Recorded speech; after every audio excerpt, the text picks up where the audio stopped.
Hello everyone, and peace of Christ to all of you. Please invite your friends and let us have a good time together studying a little bit about the cult of Muhammad. All of us, we knew that Muslims, they claim, as their prophet claim, that he went up to the heaven. But if we like search a little bit in the internet, we will find Muslims, they have images of their prophet flying a mule. And you will see in the images that there is wings.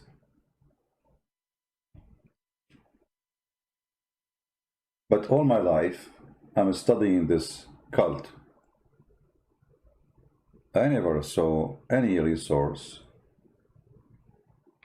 any books, and I'm talking about Islamic books, speaking about wings. No wings. Muhammad never mentioned the wings. Hadith never mentioned the wings. Not a single description mentioned wings. And you know, I challenge any Muslim to show me that I'm wrong. If there's any Muslim, he can show us. I will be happy to see that happening. So where the wings is coming from? You know, when you are a person who make up a story, and you did not give us details, then ideas will start trying to come. And this is what Muslims do.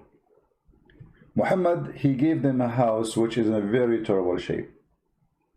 His details is funny, silly, and doesn't make sense. So the Muslims, they try to fix that wall which is full of holes by putting their mud there. And this is one of the muds the Muslims, they come with, that al-buraq, he have wings. If we ask any Muslim in the world where the wings is coming from, do we have any Muslim here to help us? Where the wings is coming from? Nowhere. So why you come with the wings? So the answer is very simple. Hello, the prophet, he went to the seventh heaven, so the donkey must be flying with the wings. So they added the wings, even though their prophet never mentioned wings, never even mentioned that the donkey was flying. 6 and Allah, you can get it from Amazon, my friend. So Muhammad, he never mentioned such a story. And then if we go to the stories which is mentioned in Islamic books, which is approved by Muslims, we will find the following description. There's many hadith, by the way. I mean, we can read as many as you want from them. All of those, they are speaking about the same story. And we are happy to quote for the Muslims whatever they want. But if we start from the first hadith here in the top, when you search the search engine, it says, I was brought al-buraq. Al-buraq is coming from the word thunder. Thunder, al-buraq. In Arabic we say barq, the lighting, you know. So obviously this buraq is given a name because he's very fast. But look what it says.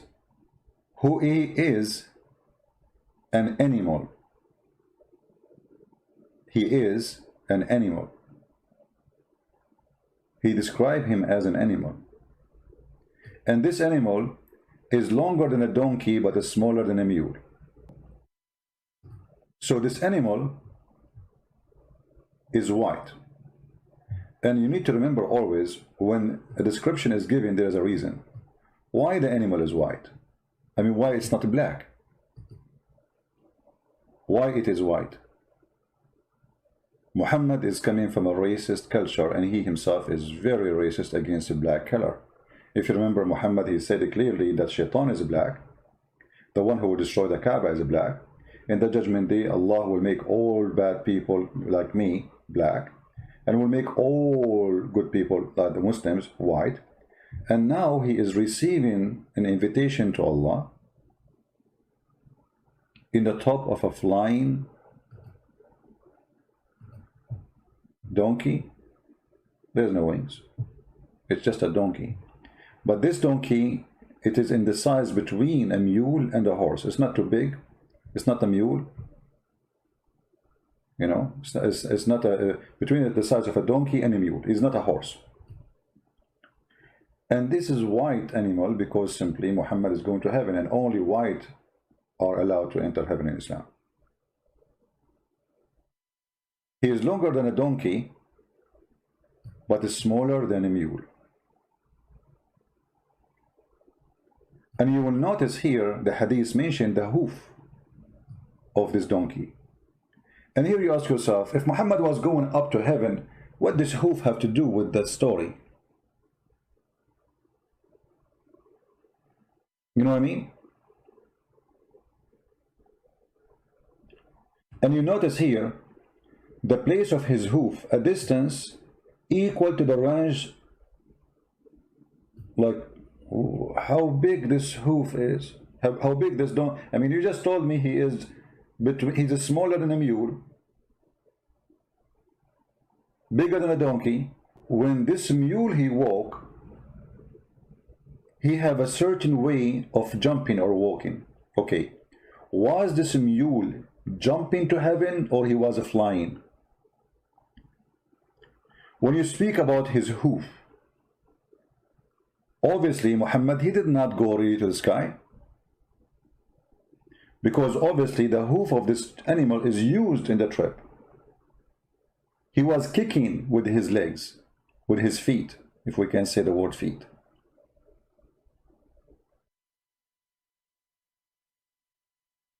And you will notice here it says, I mounted it and came to the temple of Bayt al-Maqdis. Okay, so the same mule took him to Jerusalem. The same mule took him to Jerusalem. Where Muhammad was going? To the sky, or he was in the ground? If he is in the sky, then why he describing the movement of the hoof? And as long Muhammad, he was riding this donkey, or let us say this animal, who took him to Bayt al-Maqdis, how come Muhammad did not describe anything between? I mean, imagine, okay, Muhammad, so he was riding in the ground, and this donkey was like, each time he kicked like 100 kilometers. But in order to do that, you have to jump in the air, and you have to jump very high. So the story here is very weird and very funny and doesn't make any sense. And then you will see that when he arrived to the temple, which is the temple of the Jews, and Muhammad occupied it, and now they took it and they claim it for themselves, the same as they do with Hagia Sophia.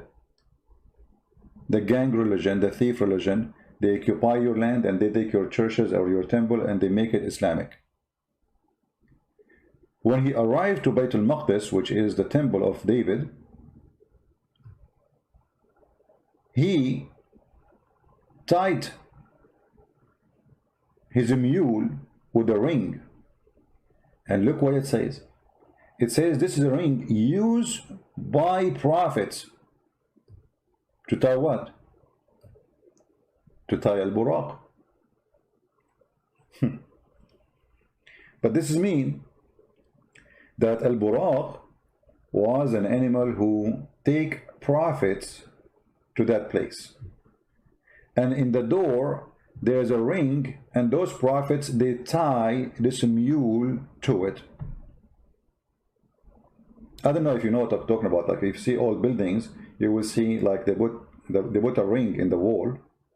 So when somebody come with his horse or his donkey, he tie it with it, you know. And this is like old days. You find it everywhere. Next to any house or door or a store, they have rings outside so people, they can tie their donkeys or their horses. Used by the prophets. If we ask the Muslims, who is the prophets who use these rings? They have no idea. So why you are saying to us it's used by the prophets? Who is the ones who use it? Muhammad, when he went to the seventh heaven and he went to Jerusalem as he claimed, he found all the prophets are there. All the prophets of Allah waiting for him in that, they call it Bayt al-Maqdis. which is very funny for Muslim to use that word, Baytul Maqdis. You know, Bayt is an Aramaic word, Maqdis is an Aramaic word, both mean holy house. Why Allah is using Aramaic language even to describe the Kaaba, to describe even what is in heaven. Al-Baytul Ma'mur, Bayt is an Aramaic word. Al-Kaaba is a Bayt. But this is stolen from the Aramaic and the Hebrew, like Bethlehem. Bethlehem, you know, I mean, if you go right now and search in Israel, how many cities they start with the word Bayt, you will not believe it. This has nothing to do with Arabic. Was Allah an Aramaic? Or he's a thief? When Muhammad, he went to the seventh heaven, he described that when he went to the house of David, which Muslims, they claim it that it is their own, he found there all the prophets waiting for him, and the Messiah was one of them. Who? The Messiah. How many prophets were waiting for Muhammad there? 124,000 prophets.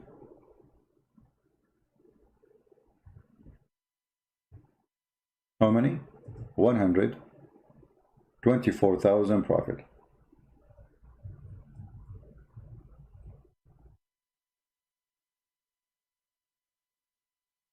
If you notice with me, it says there is only one ring and there's only one donkey.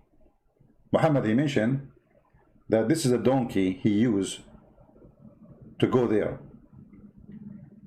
But it says there that this is a ring used by previous prophets.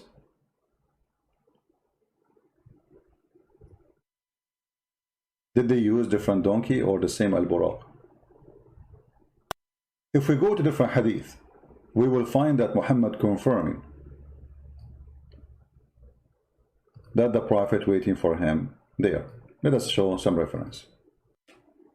Muhammad saying,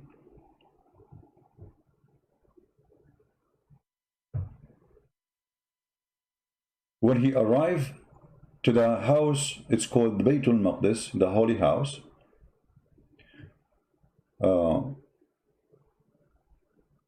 they are asking him, people, they start asking Muhammad about things there. I mean, okay, as long as you went there, tell us what you saw there. Muhammad could not prove anything of what he mentioned. There's people, they went there before him. And Muhammad, he said, they start asking me about things, about Baytul Maqdis, about things which I could not observe. Why? You went there. You see how Muhammad got busted? When he started telling his people that yesterday he went to Jerusalem and he visited the place, people, they start asking him, okay, tell us what you saw there. We went there before you and we know what is there. Can you tell us? Muhammad's excuse is, I was asked about things pertaining to Bayt al-Maqdis, which I could not observe, between two brackets, in my mind.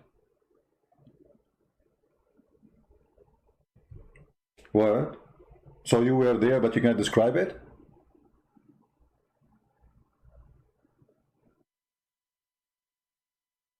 He was there, but he can't describe it. So Muhammad, he could not describe anything about where he been. And people, they start laughing at him. And look what it says here, I was very much vexed.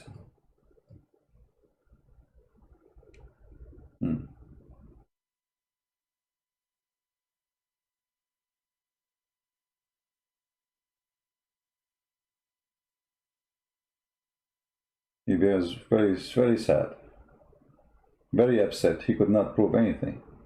They ask him questions, you've been there, okay, tell us what you saw. What? Nothing. Nothing. Or what this guy, he said, he saw a ring in the wall, he tied his donkey, he went inside, he saw Moses, he saw Isa, he saw the prophet. What you saw, what else you saw, he don't know. Isn't it obvious that Muhammad is a fraud?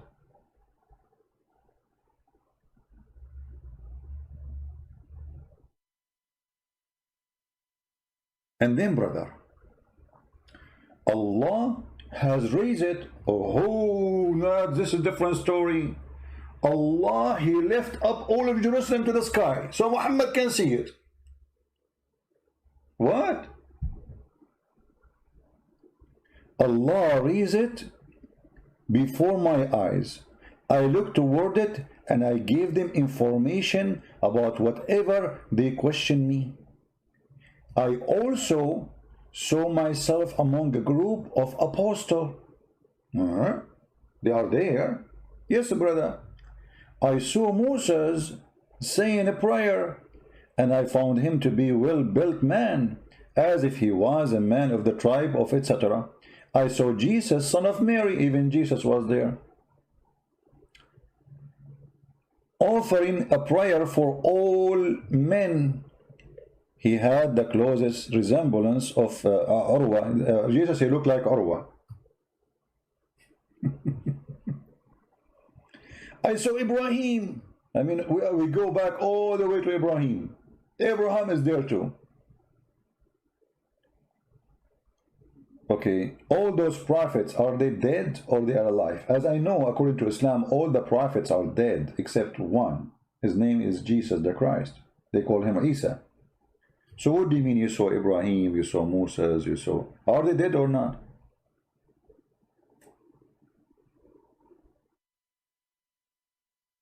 And then Muhammad, Allah, He take him to heaven, and then he see the same people again.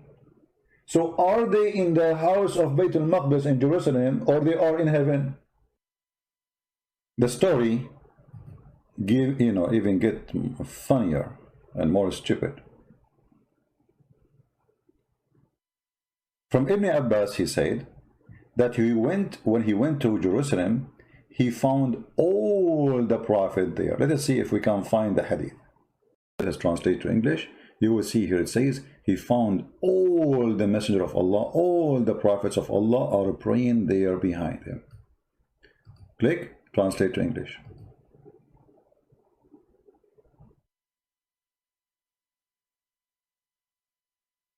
The translation is not coming correct. He found the Prophet, Ajma'un, all the Prophet, with no exception, they are praying with him. Do you see it?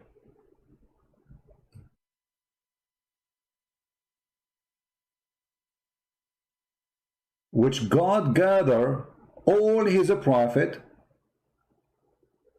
to pray there. Do you see it? Okay. How many prophet? 124,000 prophet. Everyone he have a donkey, and we have one ring, and we have one house. And yet not a single person who was living at that time in Jerusalem did not notice either Muhammad or the 124,000 donkey or the 124,000 prophet, including Abraham and Moses and whatever.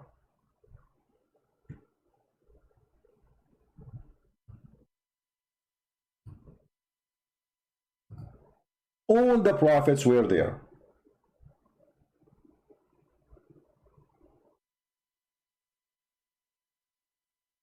Imagine a small city, Jerusalem right now. Imagine there's 124,000 people gathering around Al-Aqsa. Nobody saw them. Nobody witnessed such a thing. Only Muhammad saw that.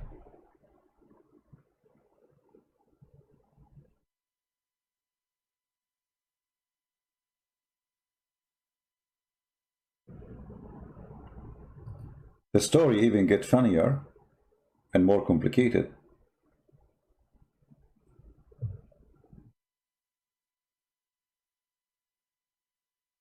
Muslims are not even sure if Muhammad he went up to heaven first and then he went to Jerusalem, or he went to Jerusalem and he went up to heaven after.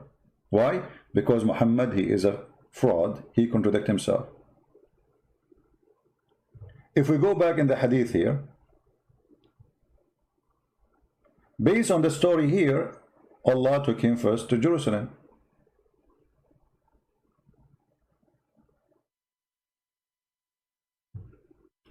Based on another story, Allah took him first to heaven.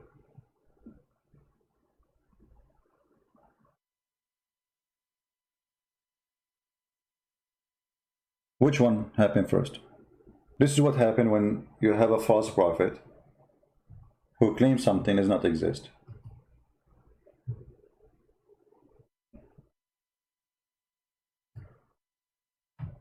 When Al-Buraq brought to Muhammad, the Buraq have a saddle on it. And Muhammad, he asked Jibreel, this is all for Muhammad, which means him? Jibreel, he said, by the Lord, there is no one more honorable to your Lord than him, your Lord than him. Him? Aren't you talking to him? Who's talking to who now? He said, then he started sweating badly. What is that? Muhammad, he got dirty before he go to heaven?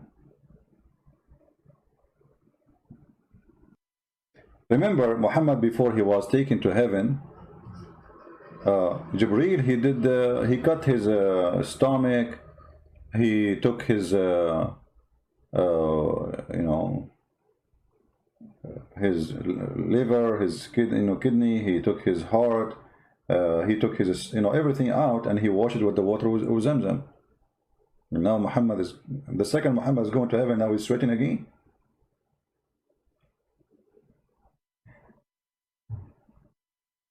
If you read the story about Muhammad was taken to heaven process, you will notice something Muhammad, he said, maybe many of us did not give it attention. Let us find the hadith.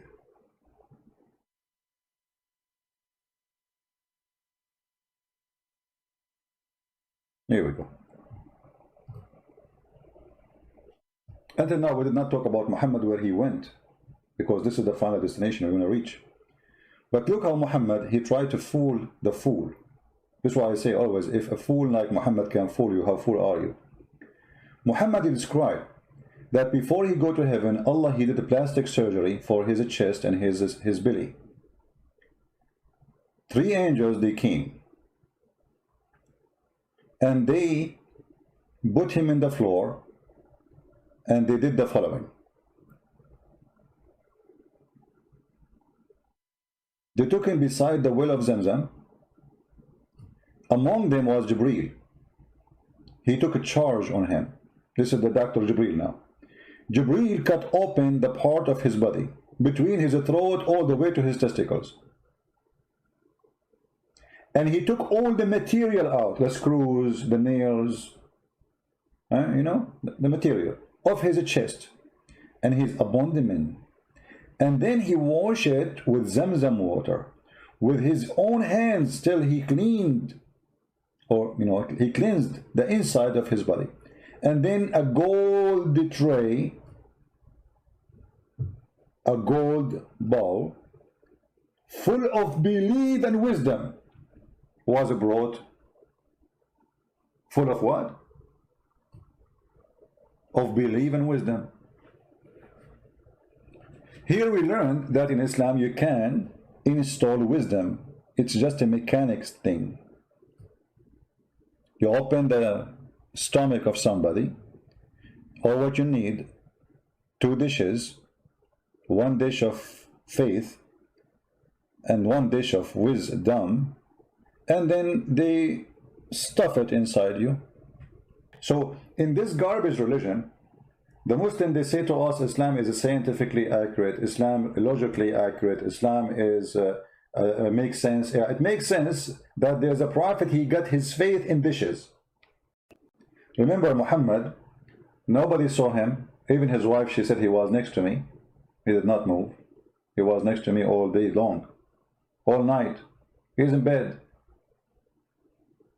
Muslims, to solve this problem, they say, Allah, he took him by his spirit, but not his body. So if Allah will take him by his spirit, so why he is doing this plastic surgery for his chest?